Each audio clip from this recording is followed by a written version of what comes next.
रूस और यूक्रेन के बीच छिड़ी जंग के बीच बता रहे हैं। ये दावा इस बात को लेकर रूसी मीडिया की तरफ से किया जा रहा है कि यूक्रेन के राष्ट्रपति जेलेंस्की ने देश छोड़ दिया है। रूसी मीडिया के हवाले से इस वक्त की बड़ी खबर आपको बता रहे हैं। देश छोड़कर भागे यूक्रेनी राष्ट्रपति जेलेंस्की। यूक्रेन छोड़कर पोलैंड पहुंचे हैं जेलेंस्की। ये बड़ी और अहम खबर इस वक्त आपको बता रहे हैं। हालांकि ये दावा रूसी मीडिया की तरफ से किया जा रहा है। रूसी मीडिया इस बात को लेकर दावा कर रहा है कि जंग के 9वें दिन यूक्रेन के राष्ट्रपति अपना देश छोड़कर फरार हो चुके हैं। रूसी मीडिया में जानकारी दी जा रही है कि पोलैंड पहुंचे हैं यूक्रेनियन प्रेसिडेंट जेलेंस्की। ये बड़ी और अहम खबर इस वक्त आपको बता रहे हैं रूसी मीडिया के हवाले से, जिसमें यह दावा किया गया कि यूक्रेन के राष्ट्रपति जेलेंस्की ने अपना देश छोड़ दिया है। यूक्रेन छोड़कर पोलैंड पहुंचे हैं जेलेंस्की, जो अब तक लगातार इस बात को लेकर दावा करते दिखाई दे रहे थे कि यूक्रेन झुकेगा नहीं, ना भागेगा। लेकिन ये बड़ी खबर इस वक्त आपको रूसी मीडिया के हवाले से बता रहे हैं, जिसमें इस बात को लेकर दावा किया जा रहा है कि जंग के 9वें दिन यूक्रेनियन राष्ट्रपति ने अपने देश को छोड़ दिया है। खबर इस बात को लेकर रूसी मीडिया की तरफ से दी जा रही है कि पोलैंड पहुंचे हैं यूक्रेनियन राष्ट्रपति जेलेंस्की।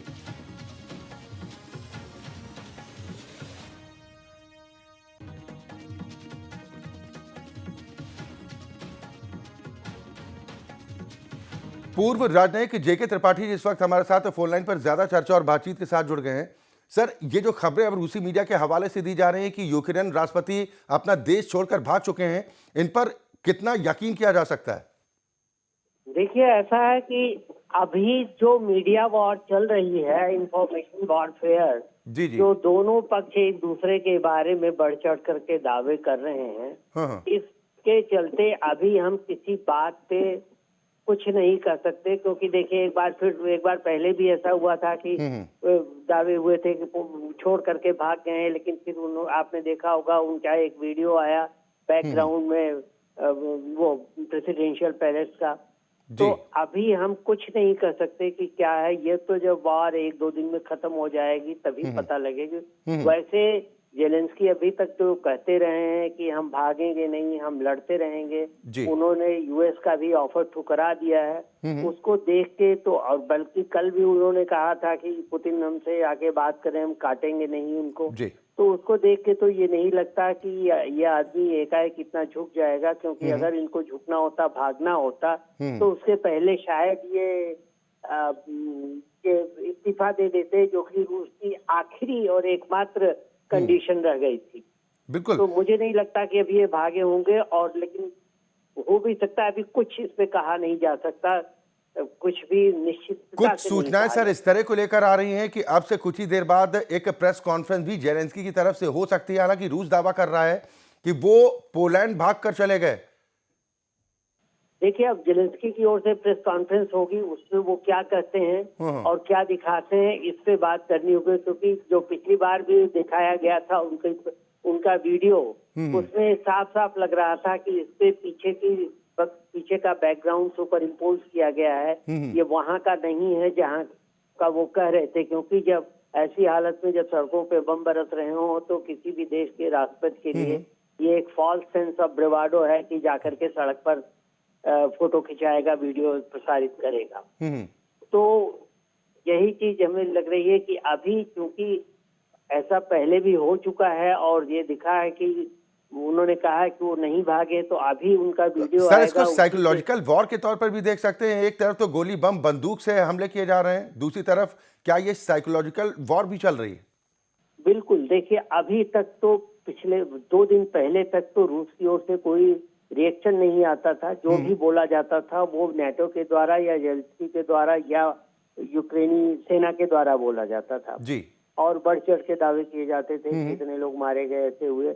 अब रूस की ओर से भी काउंटर क्लेम्स आ रहे हैं और रूस की ओर से भी ये क्लेम्स आ रहे हैं, जैसे आपने कहा कि जेलेंस्की पोलैंड छोड़ के भाग गए हैं जी। तो अब सिचुएशन और भी फ्लूइड हो गई है। उसमें ये पता नहीं लग रहा है कि कौन सी खबर सही है और कौन सी खबर सिर्फ अपने डोमेस्टिक पॉपुलेशन के कंजम्पशन के लिए। लेकिन सर, लोगों के जहन में ये तमाम बातें भी चल रही होंगी कि वो समय भी देखा जब जेलेंस्की मीडिया के सामने आते हैं और कहते हैं कि मैं देश छोड़कर भागने वालों में नहीं हूं, हम अंतिम सांस तक जंग लड़ेंगे, यूक्रेन से मैं कहीं भी जाने वाला नहीं हूं। यहाँ तक कि अमेरिका की तरफ से जो पेशकश की जा रही थी कि हम आपको साधन उपलब्ध करा रहे हैं, आप यूक्रेन से बाहर आ सकते हैं, उस वक्त भी मना कर दिया था, इनकार कर दिया था कि अगर आपको हमारा सहयोग करना है तो आप हमें हथियार उपलब्ध कराइए, हम जमीन अपनी छोड़कर जाने वाले नहीं हैं। देखिए, इन्हीं बातों को देखकर ये तो नहीं लगता, प्राइमा फेसी प्रथम दृष्टया नहीं लगता कि जेलेंस्की भाग सकते हैं। जी। लेकिन युद्ध में कब परिस्थिति कैसी बदल जाए, क्योंकि उस वक्त जब उन्होंने कहा था उस वक्त ये लग रहा था कि ये युद्ध लंबा खींचेगा, लेकिन अब ये युद्ध समाप्ति की ओर बढ़ता दिखाई दे रहा है, जबकि कीव में रूसी सेनाएं घुस रही हैं। जी। तो इस वक्त कहा नहीं जा सकता कि वर्तमान परिस्थिति को देखते हुए हो सकता है जेलेंस्की ने निर्णय भी कर लिया हो कि वो देश छोड़ करके जाएंगे। हालांकि संभावना कुल मिला के इसकी कम लगती, क्योंकि पहले उन्होंने जैसे सर एक बार की अगर मान भी लिया जाए कि अगर रूसी मीडिया के हवाले से जो खबर की जा रही, जो दावा इस बात को लेकर किया जा रहा है, अगर उसमें जरा भी सत्यता है, तो फिर इस जंग का अगला रुख आप क्या देख रहे हैं? आगे क्या परिस्थिति निर्मित हो सकती है? देखिए, मेरे ख्याल से दो चीजें होंगी। अगर जेलेंस्की पोलैंड छोड़ के भाग भी गए हैं तो वहां पर वो शायद निर्वाचित सरकार यूक्रेन की स्थापित करेंगे जी। और जिसको नेटो के सदस्य देश मान्यता देंगे, और भी कई देश हो सकता है मान्यता दें। और उसके बाद वहीं से वो रह के और यूक्रेन रूसी सेना के खिलाफ और यूक्रेन के उस शासन के खिलाफ जो उनके बाद रूस वहां पर विक्टर यानुकोविच के नेतृत्व में बनाएगा, उस शासन के खिलाफ वो कार्य करते रहे। लेकिन इसमें कितना सफल होंगे ये बड़ा मुश्किल है, क्योंकि आपने देखा है कि जैसे चीन और ताइवान का मामला है, ताइवान की सरकार भी अपने को चीन की निर्वाचित सरकार मानती है, जबकि चीन की सरकार नहीं करती है ऐसा। तो ये फिर लंबा चल जाता है। इसमें तो जो काबिज होता है सत्ता पर वही आगे रहता है और वही बना रहता है, और उसको हटाने की प्रक्रिया बड़ी लंबी हो जाती है, क्योंकि जो सत्ता पर कब्जा किए रहेगा वो अपनी सत्ता को और सुदृढ़ बनाता रहेगा। जैसे उत्तर कोरिया के देखिए तानाशाह पीढ़ी दर पीढ़ी करते रहे। तो लेकिन अगर चुनौती पोलैंड के सामने भी कितनी बड़ी खड़ी हो सकती है, क्योंकि रूस का रुख तो बेहद आक्रामक दिखाई दे रहा है और वो अपनी जिद से पीछे हटने को तैयार नहीं है। अगर इन खबरों में जरा भी सत्यता है कि पोलैंड ने शरण दी है, तो ये पोलैंड के लिए कितनी चुनौती हो सकती है रूस से?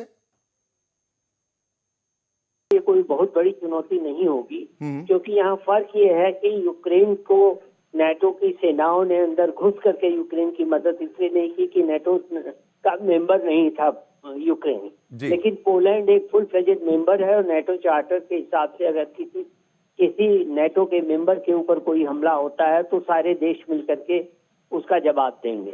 तो ये रूस भी जानता है कि पोलैंड पे इतना हमला करना इतना आसान नहीं होगा। अगर पोलैंड पे हमला होता है तो उस दशा में नेटो फोर्सेस आकर के इसका जवाब देंगे। और सर, यूक्रेन में हालात लगातार बद से बदतर होते जा रहे हैं। अब तो 2 न्यूक्लियर प्लांट्स पर कब्जा भी रूस की तरफ से हो गया। ये दावा इस बात को लेकर किया जा रहा है, क्या ये जो हालात वहां पर बन चुके हैं, ज्यादातर शहरों पर कहा जा रहा है कि रूसी सैनिक कब्जा कर चुके हैं या तो कब्जा करने की स्थिति में है, तो क्या एक बड़ी स्ट्रैटेजी हो सकती है अगर वाकई में इन खबरों में सत्यता है कि पोलैंड की शरण ले ली है जेलेंस्की ने? देखिए, ये अब यही है कि चूंकि ये बात सच है कि रूस के सैनिकों ने कई शहरों पे कब्जा कर लिया। वहाँ बिजली की किल्लत हो रही, क्योंकि दोनों पावर प्लांट पे रूसी सेना ने कब्जा किया हुआ है। उनके ऑयल डिपोज को तबाह कर दिए हैं, एयर बेसेस सारे तबाह हो चुके हैं। ऐसी स्थिति में हो सकता है, जिसको कहते हैं आर्मी की भाषा में टैक्टिकल रिट्रीट, मतलब एक तरह से कूटनीति, एक तरह से युद्ध नीतिक ढंग से पीछे हट जाना। शायद उसी के तहत जेलेंस्की पोलैंड पहुंच गए हो और वहां वो निर्वाचित सरकार स्थापित करें। तो देखिए आगे, लेकिन ये सारी चीजें अभी स्पेकुलेशन में चलिए बिल्कुल, यानी कि अभी थोड़ा सा इंतजार करना चाहिए और इन खबरों की सत्यता के लिए थोड़ा सा वेट एंड वॉच की स्थिति ही बेहतर होगी। बहुत शुक्रिया जेके त्रिपाठी जी हमारे साथ जुड़ने के लिए।